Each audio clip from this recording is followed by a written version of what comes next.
நாட்டுக்கோழி குழம்பு வெந்துட்டு இருக்கு. அந்த குழம்புல இருந்து நாட்டுக்கோழி எடுத்து எப்படி வறுவல் பண்றதுன்னு பார்க்கலாம். அதுக்கு ஒரு வெங்காயம் பொடியா கட் பண்ணி வச்சிருக்கேன், ஒரு தக்காளி, 2 பச்சை மிளகா, கருவேப்பிலை தேவையான அளவு எடுத்திருக்கேன்.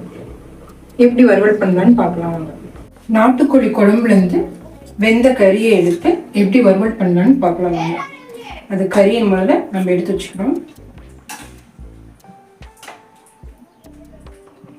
குழம்புல இருக்கிற கறியை எடுத்து இதை தனியாக வறுவல் மாதிரி பண்ணி சாப்பிடலாம்.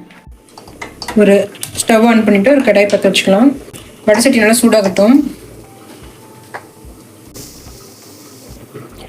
வடசட்டி நல்லா சூடாயிடுச்சு. தேவையான அளவுக்கு எண்ணெய் ஊற்றிக்கலாம்.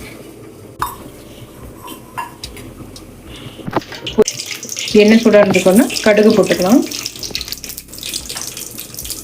சோம்பு சீரகம் 1 ஸ்பூன்,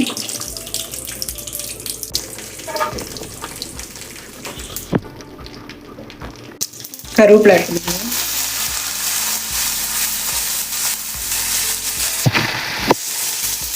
இப்போ நம்ம கட் பண்ணி வச்சிருந்த வெங்காயத்தை பச்சை மிளகாய் ஆட் பண்ணிக்கலாம்.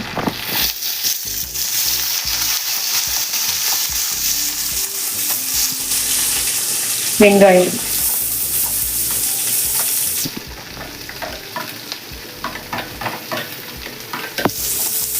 இந்த வெங்காயம் பொன்னிறமா வர வரைக்கும் 2 நிமிஷம் ரோஸ்ட் பண்ணுங்க.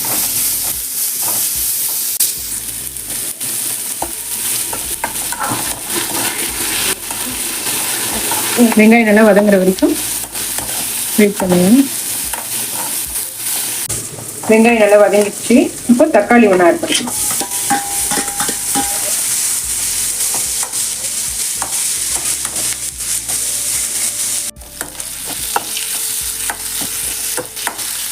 தக்காளி நல்லா வதங்கிடுச்சு.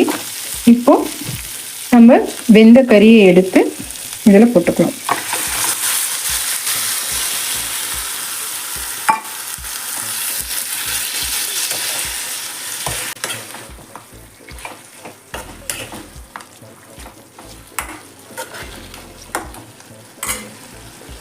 ஒரு ஸ்பூன் கொத்தமல்லி தூள், 1 ஸ்பூன் கரம் மசாலா தூள்,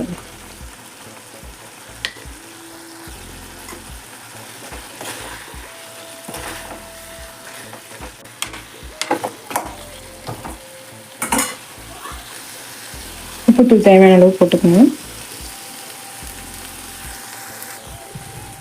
பெப்பர் தூள் கொஞ்சம் மேலே ஆட் பண்ணுங்க.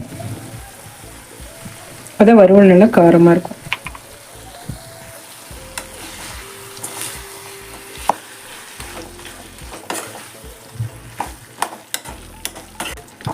நல்லா ஒரு 2 நிமிஷம் சுண்டட்டும். கறி நல்லா பெரட்டியாச்சு.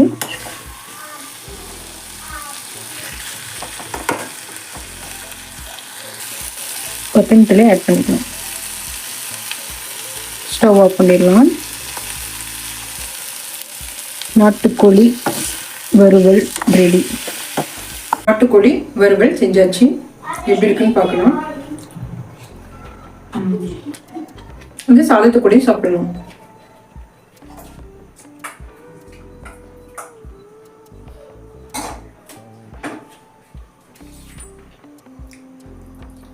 கறி நல்லா சாஃப்டா வெந்துருச்சு.